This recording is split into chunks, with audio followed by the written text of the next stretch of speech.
কাফের যখন বলছে, নবীজি বলছেন মেরাজের ঘটনা, সিদ্দিক আকবর দৌড়ায় গেছেন মসজিদে নববীতে, গিয়ে দেখেন নবীজি মেরাজের ঘটনা বর্ণনা করছেন। সুবহানাল্লাহ কোন সুবহানাল্লাহ বলে না? মেরাজের ঘটনা বর্ণনা করছেন। এখন হাদিসে এখানে এরকম এসেছে, বুখারী শরীফ মুসলিম শরীফের মুত্তাফাক আলা হাদিস দিচ্ছে উলামায়ে কেরামরা বসা, এখানে এরকম এসেছে নবীজি বর্ণনা করছেন, আল্লাহর কাছে গেলাম, দেখি উপরে আল্লাহ, ডানে আল্লাহ, বামে আল্লাহ, পিছনে আল্লাহ, সব দিকে আল্লাহময়, মনে হচ্ছে ডিমের কুসুমের মতো। আমি কুসুম আর পুরোটা আবৃত আল্লাহ হয়ে আছে। নবীজি যখন বলতেছেন আওয়াদানা কাবা কাউসাইনে, যখন পৌঁছাইলাম এরকম হয়েছে ওরকম, আবু বকর সিদ্দিক উঠে বলতেছে সাদাকতা ইয়া রাসূলুল্লাহ, ইয়া রাসূলুল্লাহ যা বলছেন আপনি সত্য বলছেন। এমন এমন সময় হাদিসের এই জায়গায় এসেছে, নবীজি এখনো ঘটনা শেষও করে নাই, এর আগেই আবু বকর সিদ্দিক বলছে সাদাকতা ইয়া রাসূলুল্লাহ। একজন সাহাবা তো উঠে, হযরত ওমর, হযরত আলী ডাক দিয়ে বলতেছে, ভাই গো, রাসূলকে কথাটা শেষ করতে দেন, ঘটনা তো শেষই করলেন না, এর আগেই বলতেছেন সাদাকতা ইয়া রাসূলুল্লাহ, সাদাকতা আপনি সত্যই বলছেন। তখন সিদ্দিক আকবর একটু শর্মিন্দা হয়ে গেলেন, লজ্জা পেয়ে শাই ফিল করে বলতেছে, আমার মনে হচ্ছে নবীজি যেটা শেষ করবেন এটা সত্যই বলবেন। সুবহানাল্লাহ বলে না?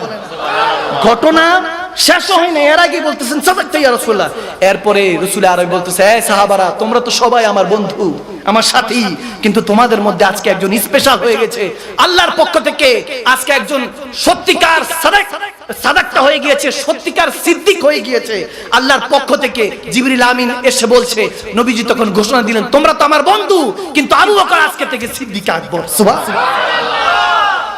শেরে খোদা আলী প্রথম যিনি রাসূল আরবির পরে যার মাকাম, তিনি তেনাকে যখন মসজিদের মধ্যে তেনাকে হত্যা করার চেষ্টা করা হলো, ছুরির আঘাত পেলেন, আঘাত পাওয়ার পরে হাসতেছে যে কাতল করছে। সাহাবায়ে কেরামদের আদর্শ দেখেন, হাসতেছে যিনি কাতল করার চেষ্টা করছে, হাসি দিয়ে বলতেছে, এই তলোয়ারকে অনেক দিন জং লাগায় রাখছি, আঘাত করছি, এই জং যেগুলো শরীরের মধ্যে লেগে গেছে এগুলো আর বের করা যাবে না, নাউজুবিল্লাহ। এভাবে কষ্ট দেওয়ার জন্য, কষ্ট দিয়ে শেরে খোদা আলীকে হত্যা করার যখন চেষ্টা করছিল, তখন হায়দারে কাররার, রাসূলের জামাতা, রাসূল যাকে মান কুনতু মাওলা ফাহাযা আলীউন মাওলা বলেছেন, সে শেরে খোদা আলীর আকীদা দেখেন, ঈমান দেখেন, আদর্শ দেখেন, বলতেছে তাকে কিছু ঠান্ডা খাবার দাও, গরম রুটি দাও, গোশত দাও।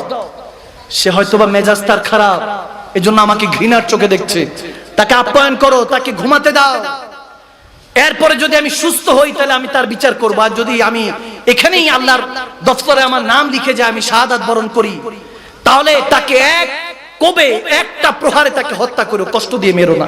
সুবহানাল্লাহ। এত আস্তে সুবহানাল্লাহ। আল্লাহু আকবার। আল্লাহ সেই সাহাবায়ে রাসূলদের আদর্শ আমাদেরকে, আহলে বায়াতের আদর্শ বুকে ধারণ করার তৌফিক দান করুন। আমিন বলেন, আমিন বলেন। নবীজির আওলাদ ইমাম জাইনুল আবিদিন, ইমাম হুসাইনের বড় সাহেবজাদা। এখন অনেকে আমরা তো দেখেন আল্লাহ রাসূলকে তো মানি, কিন্তু নবীজির আওলাদ কয়জন, নবীজির স্ত্রীগণরা কয়জন, আহলে বায়াত কাদেরকে বলা হয়, খোলাফায়ে রাশিদিন কাদেরকে বলা হয়, জিজ্ঞেস করলে বোমা মারলেও একটা নাম বের হবে না, আওয়াজ দেয় না, ঠিক কি না? এখন জেনারেশনের অবস্থা এরকম।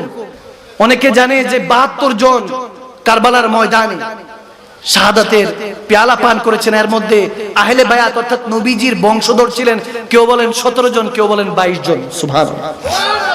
ইমামে হুসাইনের সাথে ছিলেন টোটাল ৭২ জন ছিলেন। ওখানের মধ্যে ইমামে হুসাইনের নাম আর হযরতে ইমাম আব্বাসের নামটা মশহুর আসে, সবাই জানে, কিন্তু অনেকে জানে না। আমার শিয়া ভাই বাবাদেরকে উদ্দেশ্য বলবো, আপনারা হযরত আবু বকর সিদ্দিক, হযরত ওমরকে, হযরত ওসমানকে অনেক কটূক্তি করেন, ক্রিটিসাইজ করেন, নাউজুবিল্লাহ, কিন্তু শেরে খোদা আলীর খাতুনে জান্নাত মা ফাতেমা দিয়ে তো 2 জন আওলাদ, হযরত ইমাম হাসান, ইমামে হুসাইন, কিন্তু মাওলা আলীর আরো আওলাদ ছিল। সুবহানাল্লাহ বলবেন। টোটাল মাওলা আলীর আওলাদ ছিল 7 জন। কয়জন? হযরত আলী শেরে খোদা 7 জন আওলাদ ছিল, এবং সুবহানাল্লাহ উম্মতের জন্য 7 জন আল্লাহর রাস্তায় কবুল হয়ে গিয়েছেন, শাহাদাতের জাম পান করেছেন। সুবহানাল্লাহ। 7 জন। জাহান্নাম কয়টা?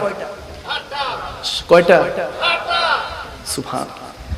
উম্মতকে 7 জাহান্নাম থেকে হেফাজত করতে হযরত আলী শেরে খোদা কারমাল্লাহুল ওয়াজহিল করিম তিনি 7 আওলাদকে কুরবান করে দিয়েছেন। এই ইতিহাস কোথাও পাওয়া যাবে না। বাচ্চারা চলে যাক, আবার ফজরের পরে উঠতে হবে, কোরআন তেলাওয়াত করতে হবে, চলে যাক। এই কথা আবার সবাই বুঝবেন। আল্লাহ কবুল করুক, আমিন বলেন। 7 জন আওলাদ, নাম জানেন কেউ? নামও তো জানি না। ইমামে হাসান, ইমামে হুসাইন, এরপর আছেন ইমাম আব্দুল্লাহ ইবনে আবু তালিব, তারপর আছেন হযরত ইমাম কাসেম, এরপর আছেন হযরত আবু